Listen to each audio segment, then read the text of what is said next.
रसिक मित्र हो, नमस्कार. स्वर भीष्म. लेखक रामकृष्ण बिडवई. अभिवाचन दत्ता सरदेशमुख. स्वर भीष्म.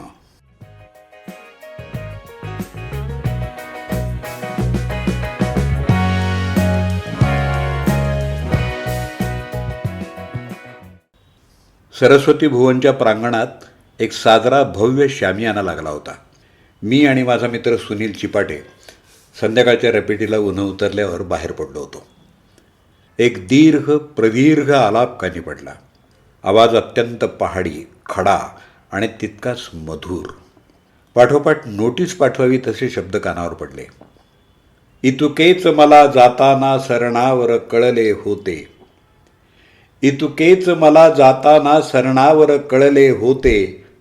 मरणाने केली सुटका, जगण्याने छळले होते. कविवर्य सुरेश भटांच्या या शब्दांनी आम्ही दोघंही मांडवाकडे ओढले गेलो. सुदैवानं पहिल्या रांगेत असलेल्या 2 रिकाम्या खुर्च्या आम्ही पटकावल्या. भारतीय पद्धतीनं घातलेल्या बैठकीवर डावीकडं संवादिनी, उजवीकडं तबला, पाठीमागं संतूर, जवळच मुरलीधर अर्थात बासरी, आणखी 1-2 वाद्यप्रकार, त्यांची नावं माझ्या शब्दकोशात नाहीत, आणि केंद्रस्थानी सौम्य मुद्रा धारण केलेले स्वरभीष्म अर्थात पंडित गझल नवाज भीमराव पांचाळे. गझलांची ही मौक्तिक माला ओवण्याची जबाबदारी निवेदकाची. या योजनेमुळं दादांना 2 गझलांमध्ये आवश्यक तो विराम मिळतो. त्या 30-40 सेकंदात दादा पुढच्या गझलेसाठी उरात श्वास भरून घेतात. ज्येष्ठ आणि श्रेष्ठ गझलकार इलाही जमादारांच्या आरशाचा अंदाज पणाला लागला. आणि ही अचानक माणसांची माकडं झाली कशी, या प्रश्नात श्रोत्यांना गुंतवत ठेवत दादांनी श्रोत्यांना थेट प्रश्न विचारला. माणसाच्या सभ्यतेचा काळ सांगा कोणता. माणसाच्या सभ्यतेचा काळ सांगा कोणता. कोणत्या काळात बोला सभ्य होती माणसे. प्रचंड हशा आणि टाळे देणाऱ्या श्रोतृ वर्गाला अंतर्मुख व्हायला भाग पडत दादा. अर्धवट ऐकलेली माझी ती शेवटची मैफिल. त्यानंतर मैफिल सुरू होण्यापूर्वीच मी दालनात दाखल होत असे. कुतूहलानं सुरू झालेला प्रवास रसिक श्रोता ते भक्त या दर्जापर्यंत कधी गेला हे माझं मलाच कळलं नाही. जागतिक कीर्तीच्या या कलावंताला जवळून बघावं, भेटावं, बोलावं असं मनापासून वाटत होतं. 2012च्या मे महिन्यात माझी मुलगी शरयू हिला घेऊन थेट बोरीवली गाठली. निमित्त होतं चिरंजीवांचा नव्यानं प्रकाशित झालेला पहिला वहिला काव्यसंग्रह दादांना दाखवणं. त्यातल्या कविता वाचून दादा कमालीचे प्रभावित झाले. पण गझलांबद्दल सूचक विधान त्यांनी केलं. पियुषला गझलेचं तंत्र आणि शास्त्र शिकवावं लागेल, असं ते वाक्य. दिला शब्द दादांनी पाळला. जून 2012मध्ये धुळ्याला आयोजित केलेल्या कार्यशाळेत दादांनी त्याला रदीफ, काफिया, वृत्त, मात्रा, यती आदी गझलेचं व्याकरण शिकवलं पियुषला. या कार्यशाळेचा परिणाम असा झाला की 2014 साली संपन्न झालेल्या गझल संमेलनात प्रकाशित झालेल्या सुरेश भटानंतर मराठी गझल या संग्रहात पियुषच्या 2 गझलांना स्थान मिळालं आणि त्याच्या गझलकार होण्याला दस्तूरखुद्द दादांची मान्यता मिळाली. रोज असे का घडते आहे. रोज असे का घडते आहे. स्वप्न नवे मज पडते आहे. यासह आणखी एका स्वतंत्र गझलेचा त्या पुस्तकात झालेला समावेश पाहणं माझ्यासाठी आनंदातिशयाचा भाग होता. आज दादांच्या 75व्या वाढदिवसानिमित्त लिहिताना त्यांच्या संवेदनशीलतेचं एक उदाहरण आवर्जून मला नोंदवावंसं वाटतं. 30 मार्च 2018 साली भाषा भगिनी धाम हे माझं ब्रेन चाइल्ड पंडित गझल नवाज भीमराव पांचाळे यांच्या प्रमुख उपस्थितीत उजेडात यावं अशी माझी मनस्वी इच्छा होती.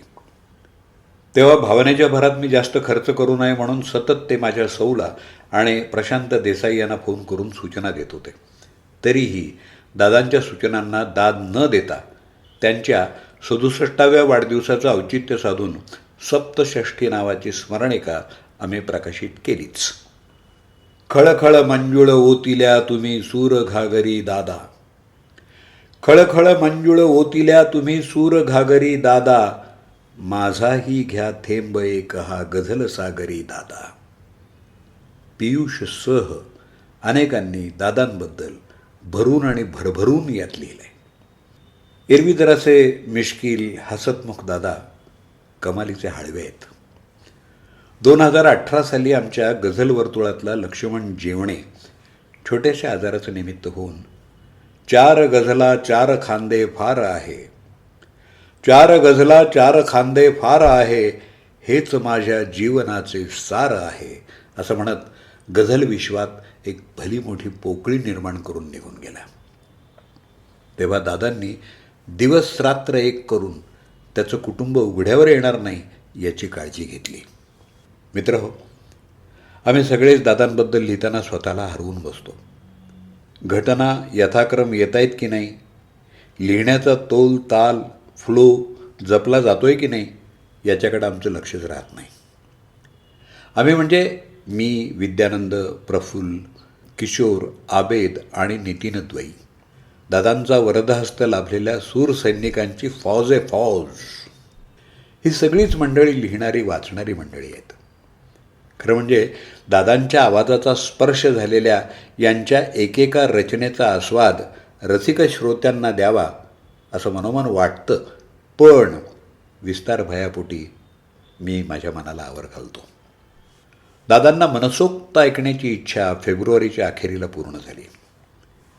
जिल्हा परिषदेच्या विस्तीर्ण मैदानावर दादांना कानात प्राण आणून ऐकण्यासाठी आम्ही सगळे सज्ज होतो. यावेळी दादांच्याबरोबर संगीतात विद्यावाचस्पतीपदापर्यंत यशस्वी मजल मारणारी त्यांची कन्या भाग्यश्री ही सुद्धा होती.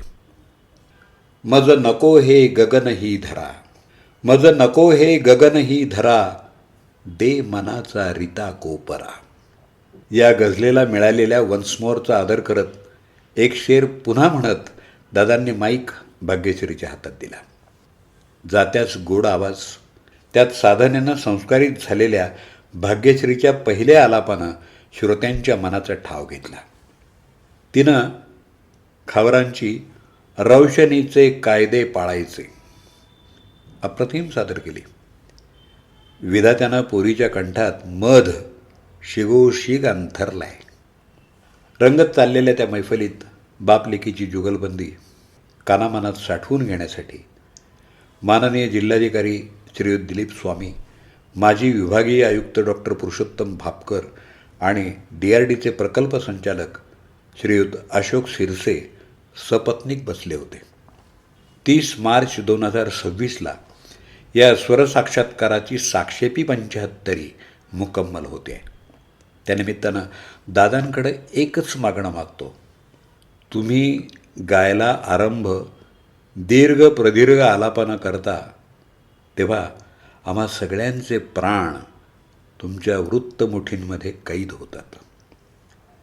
ते प्राण आजन्म तिथंच वसतीला राहोत हीच त्या सर्व शक्तिमानाकडे मनापासून प्रार्थना. थांबताना आत्ताच पंडित गझल नवाज भीमराव पांचाळे यांना स्वरसम्राज्ञी लता मंगेशकर पुरस्कार मिळाला. त्याप्रसंगी दादांनी सादर केलेला शेर नोंदवतो आणि थांबतो. पालविने दिली ना फुलाने दिली, पालविने दिली ना फुलाने दिली, सावली ही मला या उन्हाने दिली, सावली ही मला या उन्हाने दिली. पालविने दिली ना फुलाने दिली, सावली ही मला या उन्हाने दिली, सावली ही मला या उन्हाने दिली. आणि या शेराचा उत्तरार्ध जरासा मिश्किल आणि चिमटा घेणारा असला तरी दादांनी तो ऐकून प्रचंड हशाने टाळ्या मिळवल्या. ते म्हणतात, याजसाठीच मी तुझा ऋणी राहिलो, याजसाठीच मी तुझा ऋणी राहिलो, तू शिवी ही मला आदराने दिली, तू शिवी ही मला आदराने दिली. दादांच्या वाढदिवसाला अभिष्ट चिंतन करताना आपण सगळेच त्यांना विनंती करू शकतो. पण एक व्यक्ती आहे जी त्यांना आदेश देऊ शकते आणि ती व्यक्ती म्हणजे साक्षात भट साहेब, सुरेश भट. थकून गेलो तरी फुलांचा सुरूच हे का, थकून गेलो तरी फुलांचा सुरूच हे का, अजून गारे अजून गारे अजून काही, अजून गारे अजून गारे अजून काही.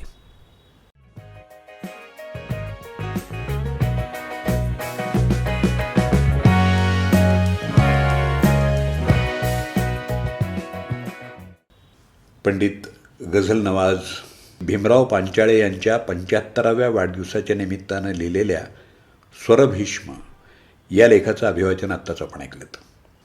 लेखक रामकृष्ण बिडवई. 9960116300 हा त्यांचा मोबाईल नंबर. लेखन दिनांक 14 मार्च 2026. या लेखाचं अभिवाचन केलं मी दत्ता सरदेशमुख. माझा व्हॉट्सअप नंबर 8329730186. मित्रहो, स्वरभीष्म हा लेख आपल्याला आवडला असेल तर आपण आपल्या मित्रांना तो जरूर फॉरवर्ड करा.